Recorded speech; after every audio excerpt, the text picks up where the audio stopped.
Hello, my name is Rob Bradham, and I'm the Director of Policy at Chambers for Innovation and Clean Energy. Chambers for Innovation and Clean Energy, or CICE, is a network of over 1,300 chambers of commerce and economic development organizations that works to advance the clean energy economy.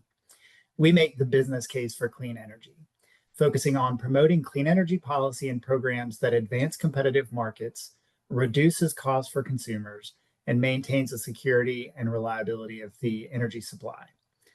Founded and led by former chamber executives, CICE works with both large and small chambers and economic development organizations throughout the United States, across red and blue states and urban and rural communities. Today, we look forward to hosting a panel of experts for a discussion on rising energy demand in Texas. As I'm sure everyone in the audience is aware, the last few years have seen energy demand rising for several reasons, which we will be discussing today, with the focus on the with the focus on the most economic and secure ways to address the demand. And with recent federal policy changes and a handful of other factors, energy prices are likely to increase. On that note, we've prepared a document on the reconciliation bill that was passed earlier this year in Congress, and you'll find that in the chat. Before we begin, a couple of other housekeeping items. We encourage you to submit questions via the Q&A function at the bottom of your screen. We'll address them periodically throughout the event. This webinar is being recorded, and it'll be available on our website as well as our YouTube channel after the event. I'm going to go ahead and ask Jeremy Martin, President and CEO of the Austin Chamber, to join me on screen, and we will get started. Jeremy, I'd like to start with you and talk a little bit about what you're seeing in terms of the needs of your members as it pertains to rising energy demand. Are you hearing from your members about this? And if so, what are they saying? Well, good morning, Rob. Thanks for having me. And it's a pleasure to be part of today's conversation. And yes, anything that affects the cost of doing business, we're hearing from our members. As is typical with most chambers of commerce, we represent all sizes and all industries here within the greater Austin area. So whether you're a home-based entrepreneur up to Dell Technologies, anyone in between, we're proud to call you a member of the Austin Chamber. And Austin is a unique place in terms of energy. Texas is a competitive market, but the city of Austin has a municipally owned utility, and our members have three different types of providers. We have a competitive market for those customers outside of Austin Energy, the municipally owned customers through Austin Energy, as well as co-op customers. And at the end of the day, our members are looking at their bills, and they see their energy costs rising along with other costs of doing business, such as local taxes, cost of talent, and we have energy as a top priority in our advocacy to ensure that our members, our local businesses, are getting the most value for their needs. Excellent. Thank you, Jeremy. And so cost and the concern about demand would be what you're hearing from your members, you'd say. Yeah, it's definitely a balance of affordability and reliability. As many have heard and experienced, Texas and especially Austin, we've had two big winter storm events, 21 statewide, 23 localized here in Austin. And especially for our manufacturers, being offline costs money, and you're not able to produce product, you're not able to satisfy customer orders, and making sure that we have a resilient system, a redundant system, also having diverse sources of power so that if one source isn't delivering as much as usual, others are in place. So we're hearing concerns about all these different facets of energy, because when people make a decision to locate here in Austin to do business, they want to make sure that they're able to succeed both today and in the long run.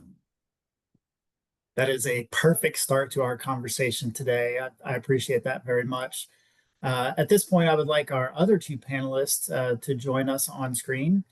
We have a dynamic energy landscape all across the country and in particular Texas. And we appreciate all of you joining us today and sharing your expert insights. So with us today, we have Doug Lewin, who is the president of Stoic Energy and the host of the Energy Capital podcast. Doug, thank you for joining us.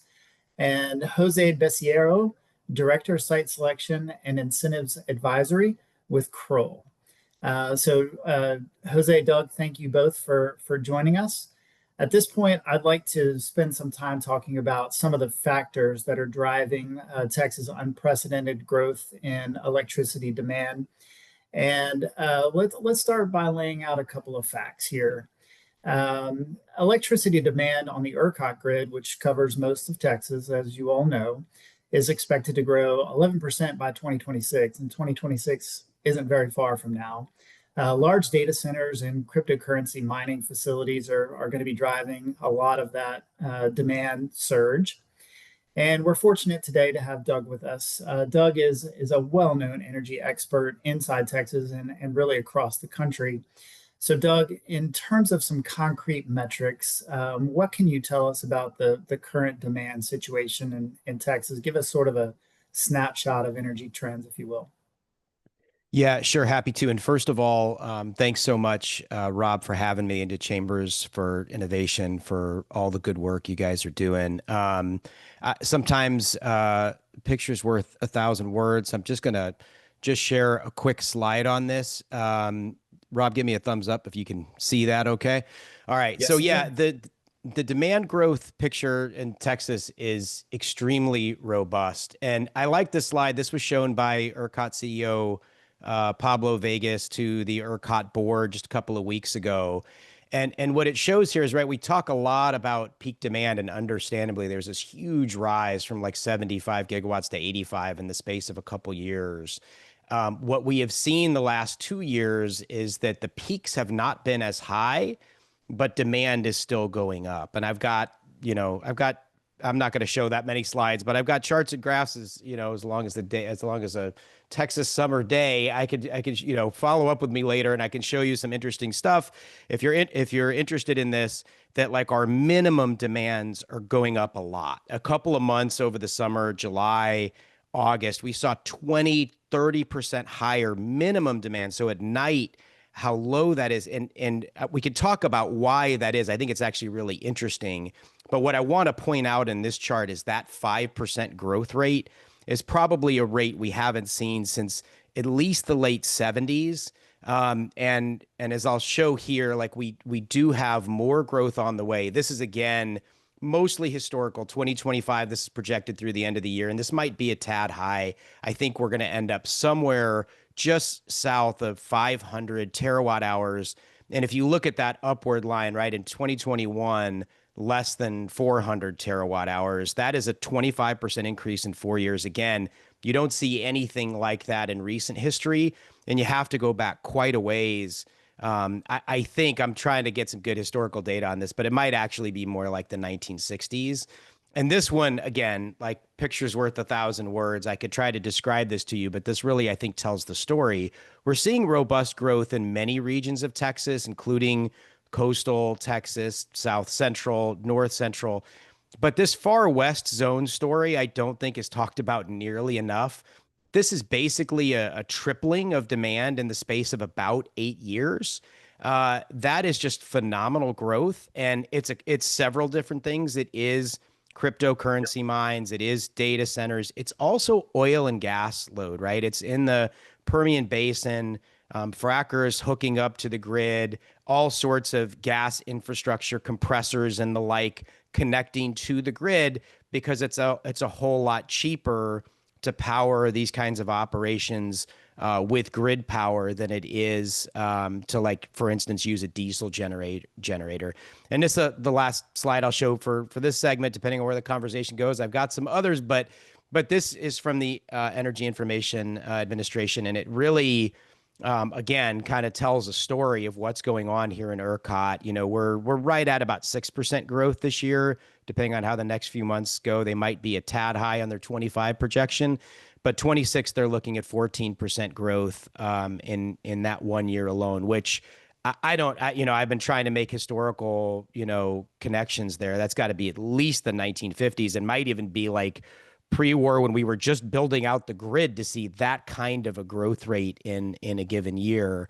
And a lot of that is data centers. I know we'll get into this as the conversation goes, but we're going to need a lot more power. And at least as of right now, it does look like the energy only market we have, the competitive market, is attracting more generation than any place in the United States. And I'm pretty confident we're actually going to be able to meet this demand and maybe even more.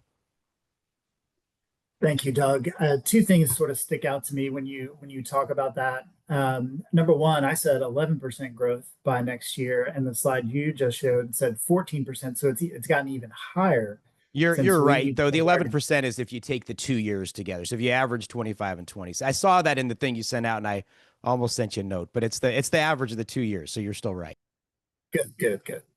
Well, thank you for that. And the other thing is the unprecedented situation that we're in right now. So you mentioned that growth hasn't been this high since the 1970s, and I like to put that in context for people. I will turn 50 next month.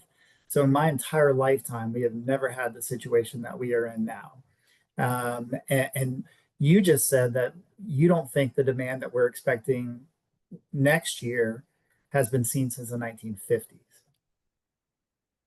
That's incredible. Yeah, that's right. I mean, really at a time when 50s and 60s, really when air conditioning was just starting to become ubiquitous. Like that's when we saw growth rates that were double digits. We haven't seen double digit growth rates, average, maybe 1 year here or there, but maybe not even that. But if you average it over a few years, you don't see that kind of growth rate. And we're heading into that kind of a situation where we absolutely could see year over year double digit growth rates for many years to come here. I think it's likely. Thank you, Doug. And so I'd like to pivot to Jose real quick on this. Jose, you're in the business of helping businesses find the best place to expand. And I know that energy availability and reliability has always been something that businesses look for when they're choosing a location, but it seems like that's become more critical now. What are you seeing when you talk to businesses about looking to expand and how they choose the next site? What are you seeing across Texas in terms of how that conversation goes in relation to demand, and how does that compare with the rest of the country? Yeah, absolutely, Rob. Well, first of all, thank you for organizing this panel session. It's very timely, and we have awesome experts on the panel. I've worked with Jeremy at the Austin Chamber for many years, and Doug, I think you served on my Clean Energy Council committee when I was at the Austin Chamber. So it's great to bring these thought leaders back together, and I'm happy to contribute to the conversation here. But as a site selection consultant, of course, we are representing clients that want to deploy all different types of projects, capital intensive projects, energy intensive projects, data intensive projects. And so we are really guided by the project requirements parameters of our clients' facilities. And so when we're out there looking for site locations across the entire country, our practice is nationwide. We are trying to find the best mix of affordable sites that are easy to access, have access to talent, but also have access to utility infrastructure. And then you have to layer on the availability of incentives to help offset upfront costs, operational costs, to achieve the return on investment or economics of the project that our client is targeting. And so it's a very complex matrix of considerations that we have to put together to ultimately result in a top list of sites or a short list of sites. Obviously, when it comes to AI data centers and power generation infrastructure, Texas is always going to rise to the very top of the list. I think you're seeing, in terms of data center deployment, you're seeing large clusters and concentrations on the East Coast, like in Northern Virginia, largely driven by the demand of the federal government and the defense industries. But also Texas, you're seeing in tremendous growth in demand for data resources, including AI compute resources, largely driven by population growth here in Texas, but also the growth of several key industry sectors in Texas. We've already talked about, the rise of oil and gas and how energy intensive those facilities are, but oil and gas is probably one of the fastest growing industries in terms of data intensity. And so Doug showed a map earlier that showed West Texas, and I'm spending a lot of my time traveling out to the Permian Basin to.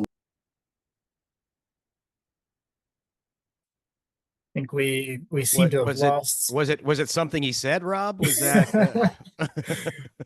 No, we seem to have lost Jose momentarily. So Jeremy, Doug, he's trying to log back in, so maybe we'll get him back. But Jose, Jose, how does reliable internet impact people's decisions? I'm just kidding. So absolutely, yeah, no, you got to have broadband access as well, so that's an important consideration. Sorry for dropping off there, but just one thing I wanted to add is, thinking about West Texas, the oil and gas clients that we represent are talking about numbers that are just staggering. Essentially, oil production sites out in the Permian are generating at minimum about a terabyte of data per well per day. And in order to process all that data, traditionally the oil field services company would upload all that data to the cloud, get it over to mission control in Houston and understand what's happening down in the well. Now, these oil and gas producers want to do all that compute on site. So having close proximity, low latency connection to AI data centers is critical. And that's just one example. Then you look at what's happening in manufacturing in Texas. You look at what's happening in semiconductors, and you're starting to see clustering of AI data centers where the end user is located nearby. So that's why you have to have all the utility resources in one place. You have to have the incentives available in those locations. You have to have a regulatory environment. And you have to have a streamlined process to work with utilities to interconnect your project. So it's a very complex process, but it's a big reason why Texas is always going to be on the short list for these types of projects. But having said that, we're also looking at other states around the country. Thank you very much. I really appreciate that. We've talked a lot about data centers over the course of the last 20 minutes or so. CICE has a sort of explainer about how data centers work and how they use electricity. So we'll drop that in the chat as well. So let's talk a little bit about solutions. So the demand is here. It's not going anywhere. We have to deal with it. So I want to spend some time talking about how we solve this once in a generation problem. So Doug, we'll go back to you. Would you talk about how businesses are addressing their energy needs and how clean energy specifically factors into those solutions? Yeah, I mean, what we're seeing is, and again, I think this is a unique differentiator for Texas because it does have this highly competitive market. Of course, there are competitive markets in other parts of the country, and of course there are problems with ERCOT. But I often use the quote of what Churchill said about democracy is it's the worst form of government except for all the others. ERCOT has its problems. It's not perfect, but I think it is a differentiator for Texas in the sense that we have this connect and manage system, which basically means if you're a power generator and you can bring power to market, they will connect you and they will manage that. You might get curtailed sometimes, but there's a speed to connection here that is, depending who you ask, 12 to 24 months. Some will say it's more, some will say it's less. For batteries, it's actually on the lower end of that spectrum. Like you can usually connect a battery in 12 to 18 months. And so that's a big differentiator. And that for companies that have facilities, Jose was talking about semiconductors. You've got we have an electric steel manufacturer in the state. We have they're one of the LNG export facilities is powered by the grid. You can then shop for that power and negotiate a power purchase agreement directly, right? If you're in large portions of the country where you have only monopoly utilities and monopolies for generation, Virginia is a hub for data centers. They have that kind of system. You have to work out with the utility and the regulator, go through all these mother may I approvals. In Texas, you contract directly for the power, you purchase that power. So again, there's a lot of difficulties right now as far as large loads, and there's a whole thing going on at the PUC, the implementation of Senate Bill 6, 5 different dockets related to that. And can we apply some of that connect and manage on the load side so that we can really quickly bring some of these large loads on, understanding that if you don't have power on site or something, there's going to be times where you're going to be curtailed, just like solar or wind would be. That's all being worked out right now. But the bottom line is, Rob, power prices are relatively low here. Wholesale power prices are relatively low here compared to other places. And the very sharp rise in renewables and batteries in Texas. And if you'll indulge me, I can't help myself. I'll show one more slide here. It probably won't be the last slide I'll show, but this, again, picture's worth 1,000 words, and I could throw a bunch of numbers at you, but just seeing this, I think, really kind of tells the story, right? I mean, that hockey stick curve for solar, and storage as well, and that storage growth really is not slowing down. I mean, we will see 25 gigawatts worth of storage. We've been number one in wind for a while. We have more wind than the next 5 states combined. We're number one in utility scale solar, far past California. And just very recently, just in the last couple of months, Texas has passed California in terms of just, overall peak capacity of storage. There's some nuances there with gigawatts versus gigawatts hours, which I'll spare you right now. But the point is, a whole lot of resources coming on. Those help drive costs lower. Also, that advantage of speed to market for the power developers. That also applies for gas developers. We've seen huge growth in the gas queue as well. So this diverse resource, and by the way, just to put that in perspective, 170% increase in the interconnection queue for gas in Texas in the last 18 months. So we are seeing just extraordinary growth of solar, wind, storage, and likely large growth of gas coming. So that diverse resource mix really sort of sets the stage for even more of that load growth that we've seen. And I really think that's a good thing. That's good for reshoring of American manufacturing, good for American competitiveness, great for Texas, tax base for local communities. There's just benefits all around there.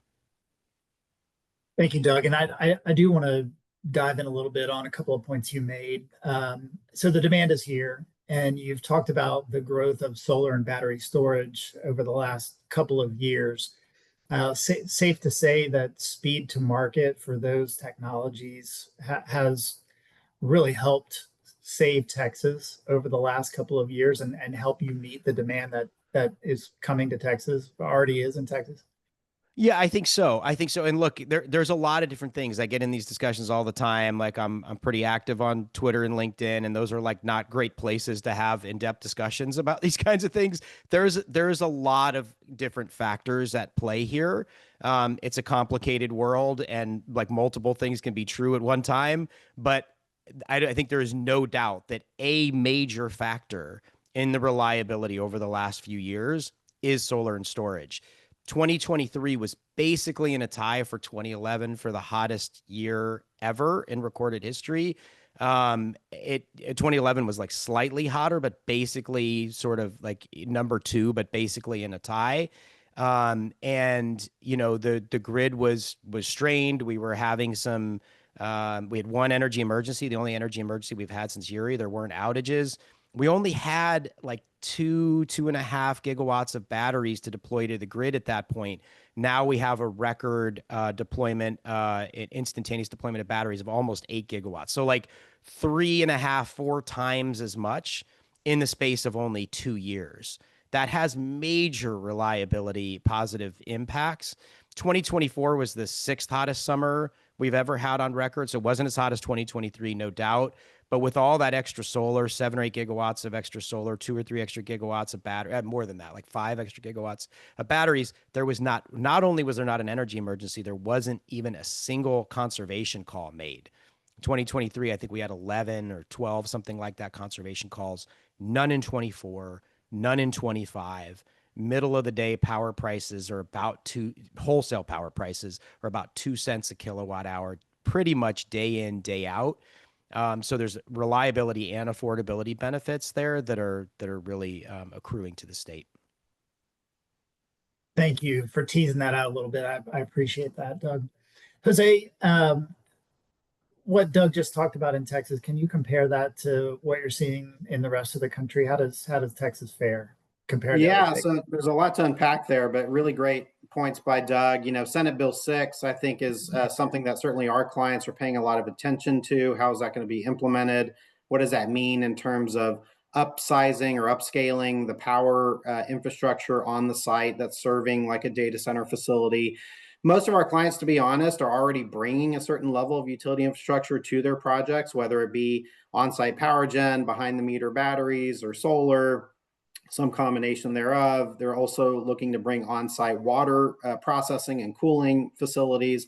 So there's already a lot of effort being done by our clients to de-risk these facilities as much as possible to insulate themselves from any disruption on the grid.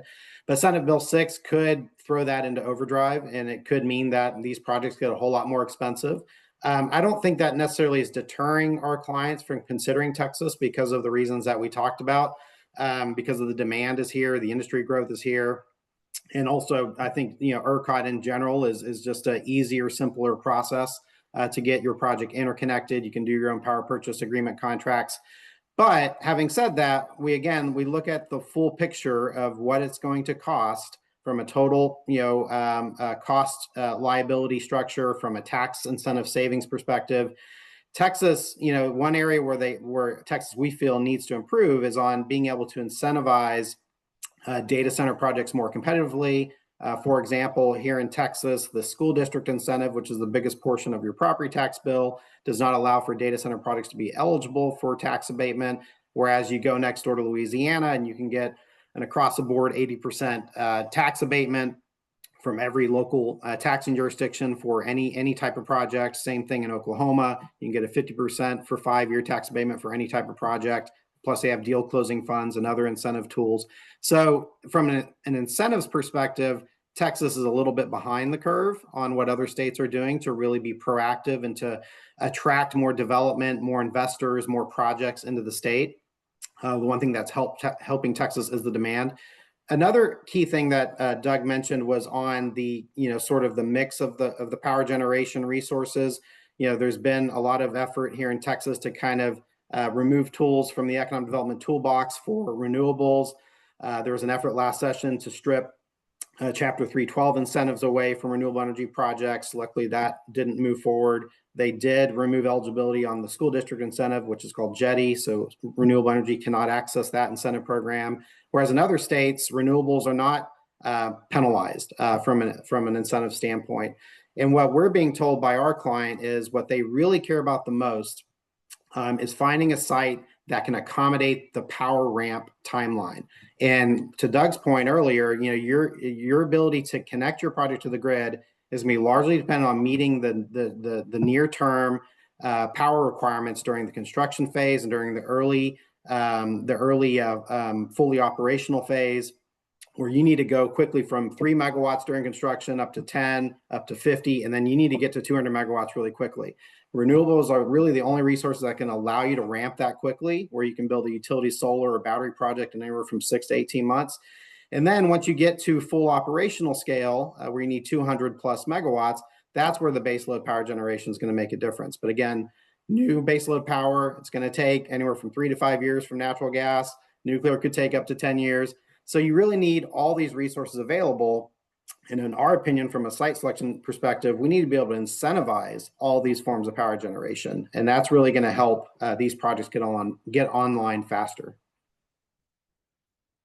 Thanks, Jose. I want to get to Jeremy in just a minute to talk about innovation. But before that, we do have a question that relates to something Jose just said, which is, the ability to get projects interconnected quickly. So the question is, what is the economic cost of delayed megawatts? That could be in terms of lost projects, higher electrical rates, slower job growth, whatever. So whoever would like to address that's the question. Cost of delayed megawatts. Yeah, and I know that we're facing these type of interconnection issues really at the local level with load serving entities. There's, areas of the state like the DFW area where, it can take 6 months minimum to go through an interconnection study or application process with the load serving entity. Whereas other parts of the state, like the Panhandle area, you have some utilities that are very hungry for data center projects, for power generation projects, and they're willing to fast track, and they can get interconnection studies done in 60 days. And so it varies across the state. And if you can't get your project interconnected fast enough, there is an economic penalty and a potential loss. First of all, you're not keeping up with your competition. You potentially may lose some of your customers that are demanding more AI compute if you're a data center operator.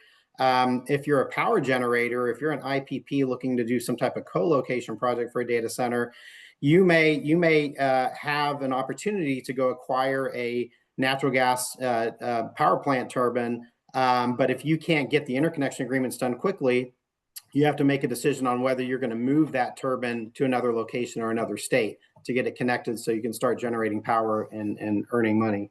And so those are all considerations when it comes to interconnection queues and what local utility you're working with to fast track your project. Anybody want to add anything else on that topic? Yeah, I'd like to add to what Jose was saying. I mean, I look in terms of near-term competitiveness, long-term resiliency, and in Texas, economic development is a team sport, but it's complicated. Trying to coordinate everything across different jurisdictions, levels of government, different types of infrastructure, and everything requires that coordinated approach. And I use that for context because if we're not working together, where others can act more quickly, they can take advantage of next generation economic opportunities, leaving us behind.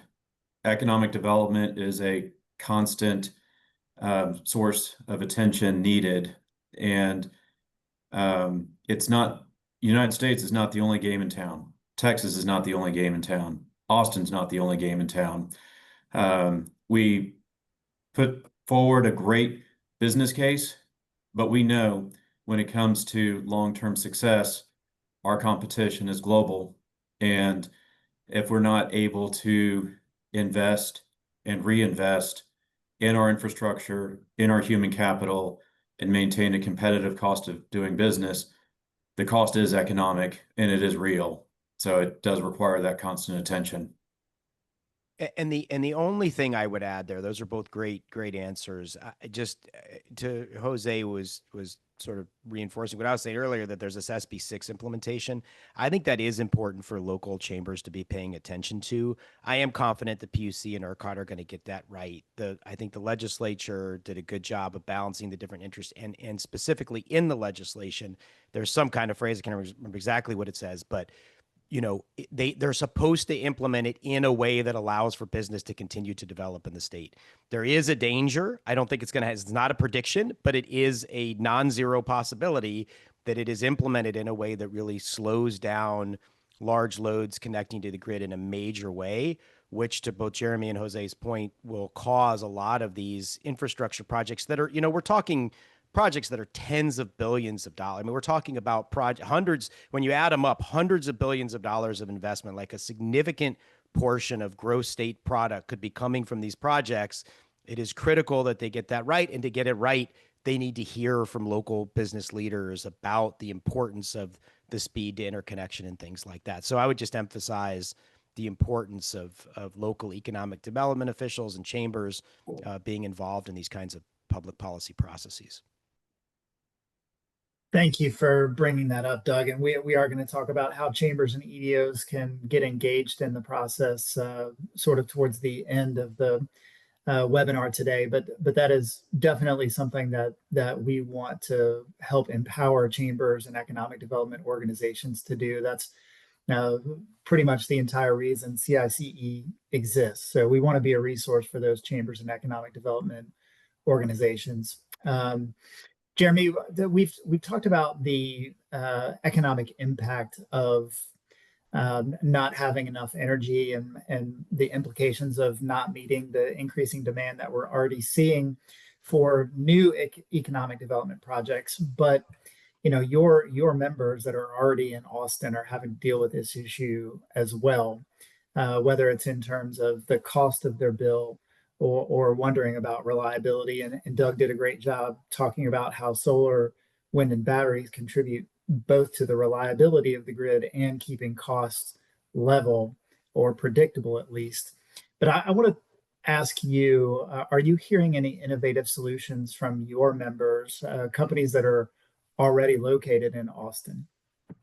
Well, one member I want to highlight is a startup scale-up company that's co-located with us here at the Austin Chamber, Grid Raven, where they're trying to improve efficiency on the existing grid and take what we have in terms of existing infrastructure and improve the output so that we can simultaneously invest in future production, future generation, future capacity, but also optimize what we have here. Jose can go into greater detail on this, but the collaboration with higher education, research, and driving where innovation can go. In Austin, we're blessed to have University of Texas with the Austin Technology Incubator, the Clean Energy Incubator there, and looking at those next generation innovations as well. Because one of the things that we can't lose sight of is how to optimize and maintain existing infrastructure. Because as you noted, business is already here. How are we taking care of what we have so that we are strengthening, hardening the grid, improving resiliency, and also what utilities can do to provide those incentives for businesses, whether it is investments in renewables, by getting solar, by having energy efficiency audits, by implementing storage. There are lots of things that business can do in collaboration with utilities within the existing footprint to lower bills, improve resiliency, and have a better cost of doing business long run. Absolutely, that's absolutely correct. I see Doug shaking his head vigorously. So some of that is demand side response, which I know Doug loves to talk about. But we can't talk about energy without talking about public policy. And so I would like to pivot to talk a little bit about policy and how that impacts cost of energy and how we deal with energy demand. Doug, Texas has a famous and longstanding commitment to a competitive energy market as well as economic growth. Can you talk about how those commitments relate to clean energy? In Texas competitive market, how important are speed to market and cost? You've already talked a little bit about that, but can you expand on that? Yeah, so absolutely. So Texas has what is often referred to as a system of economic dispatch or security constrained economic dispatch, which basically is a fancy way of just saying the lowest cost resource wins, right? There are other markets where they will pay extra for capacity, where they'll pay extra for environmental attributes, they'll pay extra for this or that or the other thing. Texas is a fiercely competitive, cost-based system. And at a certain point, 10, 15 years ago, the lines kind of crossed where wind was a cheaper form of power. And just in the last 3, 4, 5 years, depending on the region and the technology and the developer and the land costs and any number of other variables, the different price of gas, all those kinds of things. But suffice it to say that upward curve you saw of solar on the other slide, solar became more cost effective. And what you basically have when you have economic dispatch and a zero fuel cost source is it's going to bid into the market at zero or near zero. And so that does bring a downward pressure on price. And it's interesting. I mean, Texas leadership, I would say in the last, Jose talked about some of the economic development incentives going away for renewables. There haven't been sort of specifically pro-renewable policies passed at the state level, but the state's commitment to consumers, particularly to industrial consumers and manufacturers, I think we have a lot more we need to do for residential consumers. We could talk about that another time, but this is a chamber call, so we'll focus there. Texas power prices are very, very low for large users, for industrial and large commercial users. And that commitment to a competitive market, to that principle of a free and open competitive market, has led to lower prices and renewables. And those things kind of go together. And again, I just think there's just massive benefits that have already accrued to the state on this. And even more so, if that commitment to competition and markets is there, we are going to have even more potential for benefit there as this big wave of growth hits the state. Doug, it's interesting. I travel all over the country talking to chambers and other folks about energy. And when I describe Texas, and I know I'm oversimplifying that, I talk about Texas as sort of build what you want, but we take the cheapest electrons first. And that, I know it's a gross oversimplification, but it seems pretty logical to me. Well, and just to build on that a little bit, I mean, the sort of the actual like backbone of the market isn't the spot market. That's what I was describing, where you bid in at a certain level. That's like 20 or 30% of the market.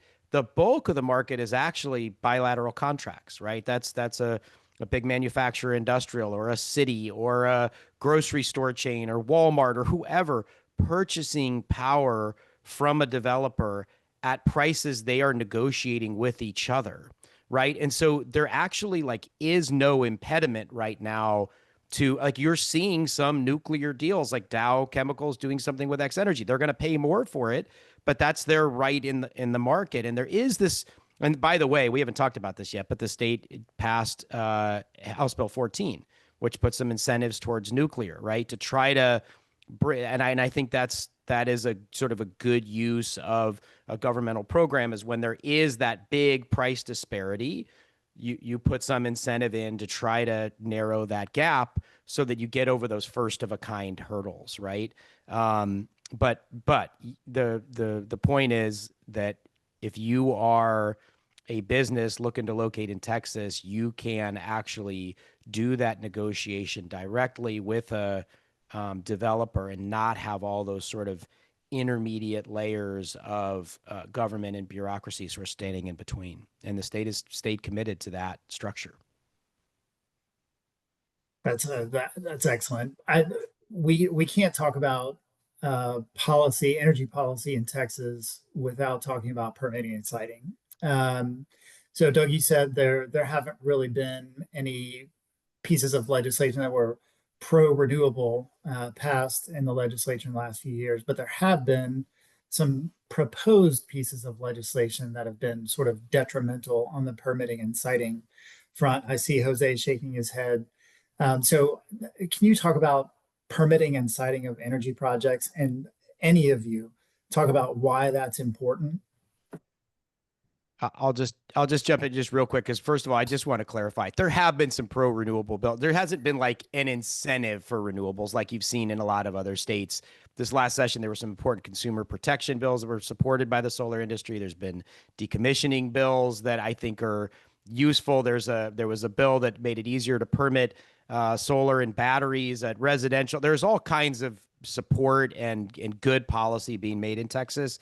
There just isn't one that like really put an incentive. And of course, the inverse is true. Like Jose said, some of the incentives have been taken away. And I'll turn it over to Jeremy and Jose to talk about this. But yes, there have been major attempts through Senate Bill 624 2 years ago and 819 in the most previous session to put very onerous permitting and siting restrictions on renewables, far more onerous than anything that exists for other generating sources.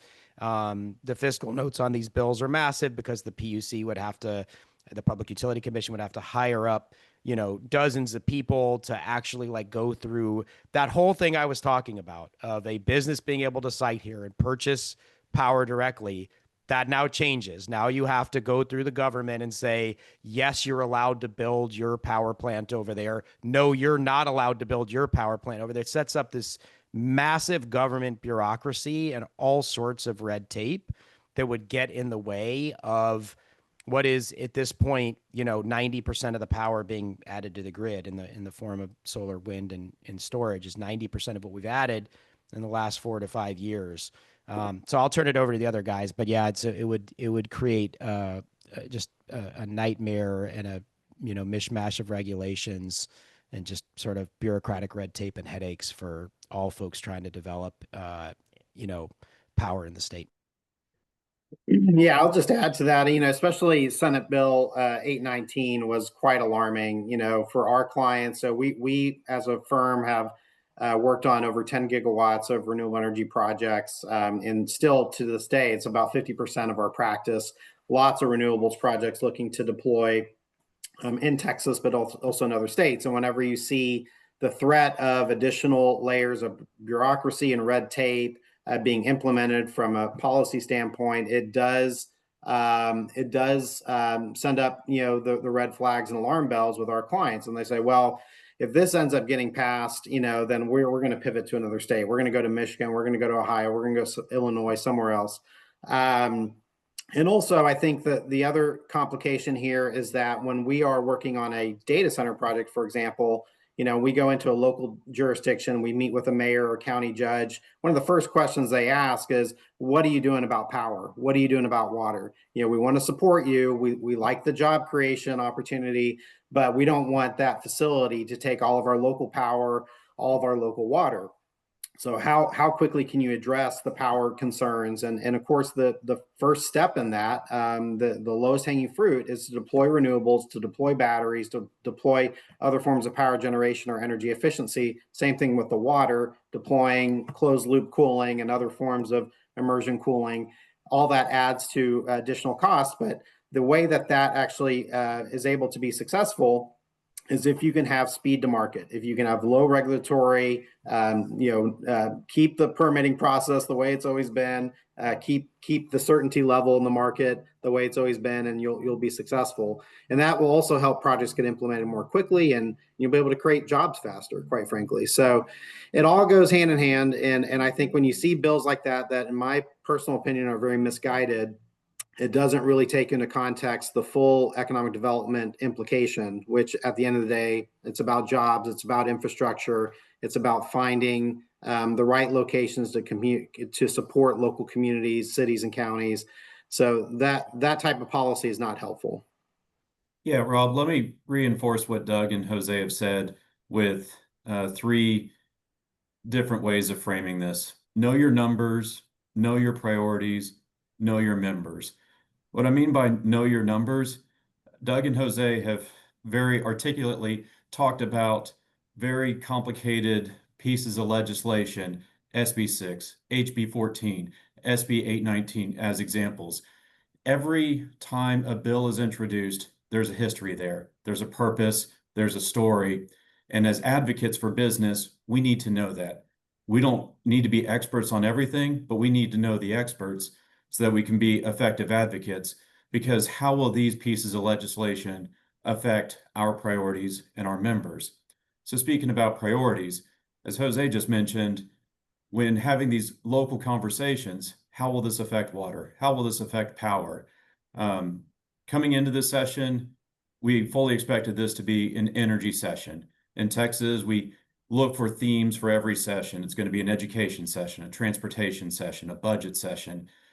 And this year, Lieutenant Governor made a very high priority for energy, co-convening a summit with BlackRock and investors and utilities and economic developers. Texas is open for business. Let's expand power. But the thing to know is this wasn't just an energy session. Every future session is going to be an energy session and a water session.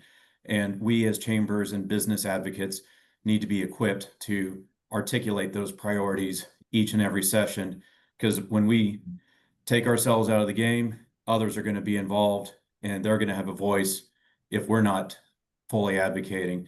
And at the end, it's know your members. Going back to the beginning of the discussion, what am I hearing from my members? How am I connecting them to opportunities and being their advocate? And plain and simple, Chamber 101 is know what's affecting their ability to do business. How are we connecting them to the leaders of utilities, to the elected officials, and being those advocates on their behalf. Because if we don't know what's keeping them up at night, then we're not effectively equipping ourselves to advocate for their priorities, whether it's during a legislative session or in DC or at City Hall. And so coming back to framing the entire conversation, know your numbers, know your priorities, know your members, then you're better off doing the job that we're meant to do as chambers and voice of business. Jeremy, that is a perfect segue into the final topic that we want to hit on today, which is how chambers and EDOs can get engaged. And I'll note for the record here that we have dropped we're going to drop a couple of our other resources that we have for chambers. One is our toolkit, which provides ideas from chambers all across the country about how other chambers, literally teaching other chambers how they can engage. We also produce annual state reports. So we're going to drop our Texas state report in the chat as well.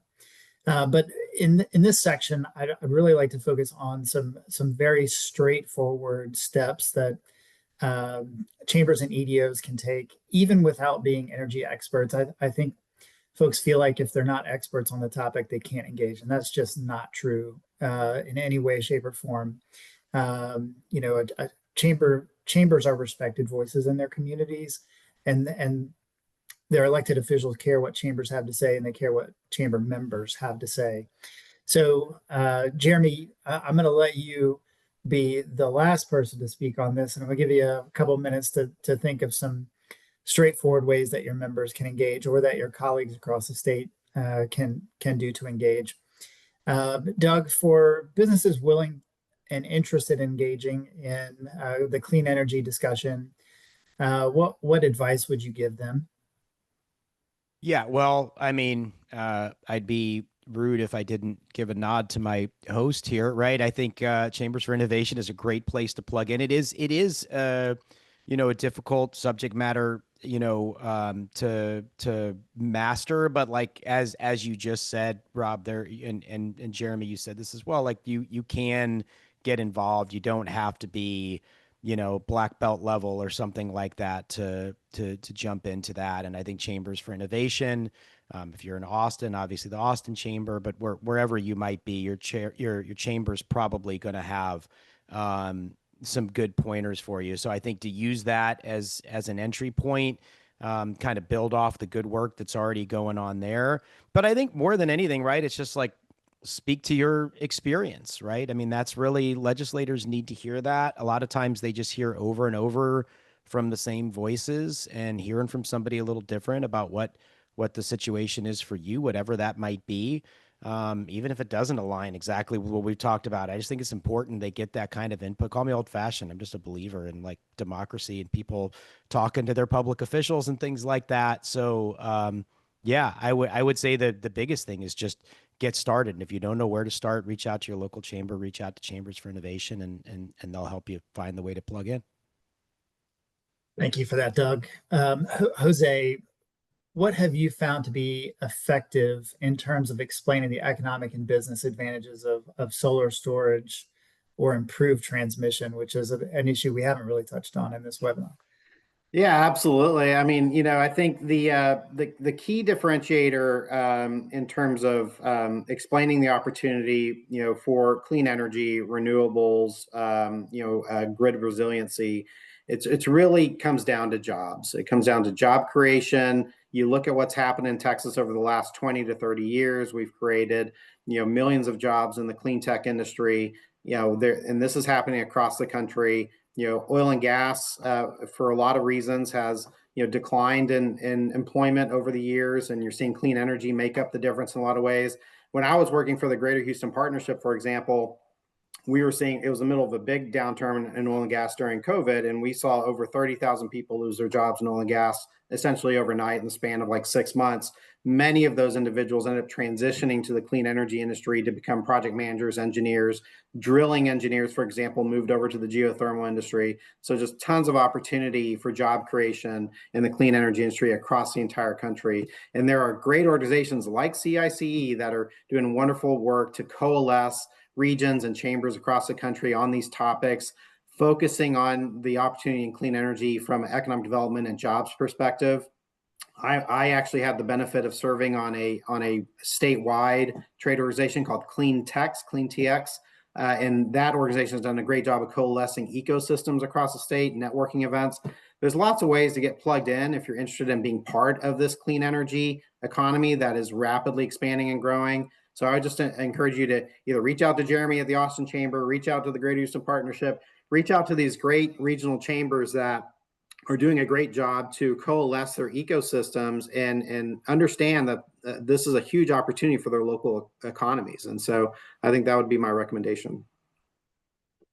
Thank you, Jose. And Jeremy, I promised you the last word. So here we go. Straightforward advice for your colleagues across the state or your members. How can they engage? What messages work? So thanks, Rob, and thanks to Doug and Jose for being great colleagues on this panel today. I would say 2 bits of advice.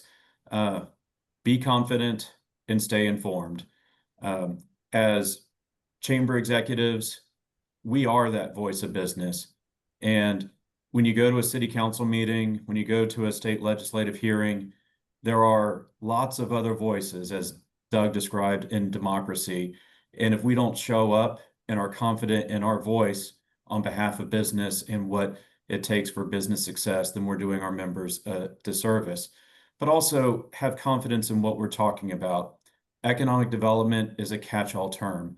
So as we're talking about policies, how will this specific policy increase jobs? How will this specific policy increase industry diversification? How will this specific policy increase capital investment?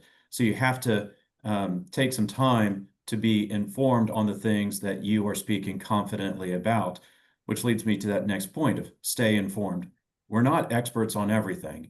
And when it comes to sufficiently advocating on behalf of business, we have to invite business to the table to understand how these different policies and different issues affect them. And as chambers, we're blessed with diverse members, and we can convene a group to talk about how will this energy policy affect a restaurant, a dry cleaner, a manufacturer, a retail bookstore, because it's not a one-size-fits-all approach to policy, and therefore we have to understand these different aspects of specifically energy policy, load demand versus base power versus 24-hour operations. Our members are affected differently, and having that diverse set of generation, resilient supply, we can become informed enough using the resources and knowledge of our members to be the effective advocates that we are called to be as chambers of commerce. Thank you, Jeremy. And I'd like to thank all of our panelists.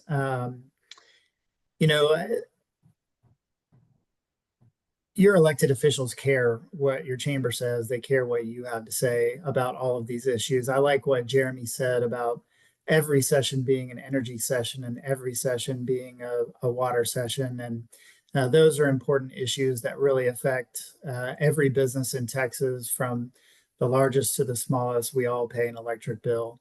And so energy is an important issue, and it's never been important, as we established earlier, than it is right now. In terms of support, that's what CICE is here to do, is support chambers across the country. So please, I've look at the resources that we have put in the Q&A. Please feel free to reach out to us. I'll be happy to talk to anybody anytime. And I've been in the chamber world for almost 20 years now. I had a boss one time that said, events are easy. You start on time, you end on time, and you have great stuff in the middle. So Thank you, panelists. You've provided the great stuff in the middle for us today. And with that, we are adjourned. Thank you. Thank you, Rob. Thank you.